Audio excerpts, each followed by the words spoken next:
কোন মতুয়া মহাসংঘ? যেটা তৃণমূলপন্থী মমতা ঠাকুর সমাজের প্রেসারে বলেছেন।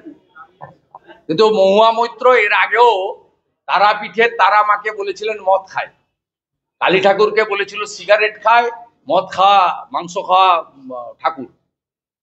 উনি সব সময় এই ধরনের কথাবার্তা বলেন। আপনাদের বলেছিল 2 টাকার সাংবাদিক, রানাঘাটে মনে আছে, বলেছিল 2 টাকার সাংবাদিক। কিন্তু তৃণমূল কংগ্রেস ব্যবস্থা নেয় না। তৃণমূল কংগ্রেসে সব কালচার অ্যাপ্রুভ।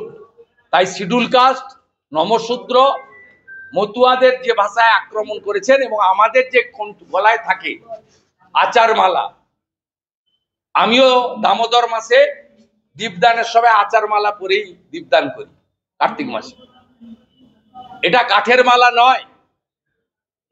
সেকুলারিজমের নামে শিডিউল কাস্ট, নমশূদ্র, মতুয়া এবং আমাদের তুলসী মালা, আচার মালাকে কাঠার মালা হিসেবে যারা বলছে, তাদের উত্তর সনাতনী জনতা 2026-এ দিয়ে দিবে। আগামী 12 তারিখ কৃষ্ণনগরে মহা র্যালির মধ্য দিয়ে ভারতীয় জনতা পার্টি অর্গানাইজ করছে। সেখানে তফসিলি এবং নমশূদ্ররা থাকবে। হ্যাঁ, মহুয়ার কে দেখিয়ে आचार माला परेई থাকবে।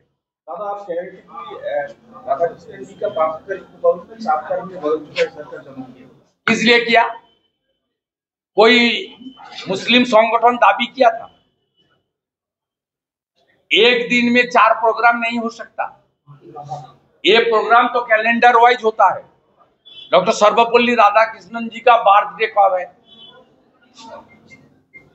ऑफिशियली नेशनल टीचर्स डे पूरा देश में सरकार कब मना रहा है? मुसलमान यूपी में नहीं है, मुसलमान आंध्र प्रदेश में नहीं है, मुसलमान दूसरा प्रदेश में नहीं है, वो लोग भी मना रहा है। और आज का दिन चेंज करने का अधिकार ममता बनर्जी को कौन दिया? ये हाई एपीजमेंट पॉलिटिक्स है। तुष्टीकरण की सब सीमा तोड़ दिया है ममता बनर्जी। इसलिए डॉक्टर सर्वपल्ली राधाकृष्णन और टीचर्स डे का डेट भी बदल दिया। जनता देख रहा है, जनता तैयार हो रहा है। 6 महीने बाद उसको अच्छी सबक सिखाएगा ईवीएम में बटन दबा के। 9 लक्ष